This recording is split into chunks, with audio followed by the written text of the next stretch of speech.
So in this video, we're going to learn how to use the Assets tab. Now, the Assets tab is what I like to consider a bit of a control hub for XD. It's certainly worth you learning the shortcut as to how to switch between the Asset tab and the Layers tab, because if you become more proficient in XD, you'll certainly be doing this quite a lot. So let's jump in and show you how to use it. So we briefly touched on the Assets panel in the last video, so I think you're probably getting an idea of how it works and why you would need to use it across, especially for large documents, but just why it makes sense in general to use it even on small projects. So here is my XD project, and you can download this for free so that you can actually have a look at how it all works yourself.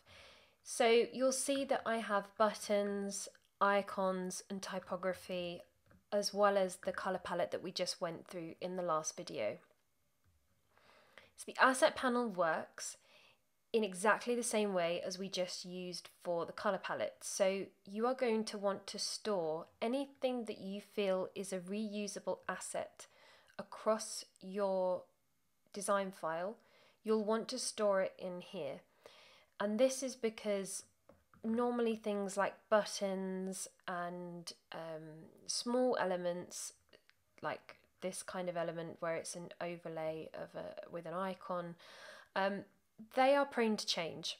The sizing of them is prone to change as you realise that you haven't quite got it large enough for minimum tap targets on a phone.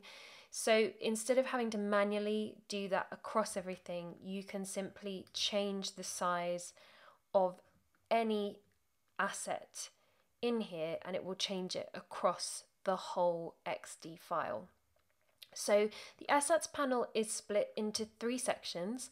You'll find colours, character styles and symbols. We're going to take you through each one of those so that you can build up a nice library that will make it really easy for you to change everything across your XD file, but also just keep it nice and neat and a really nice cohesive design.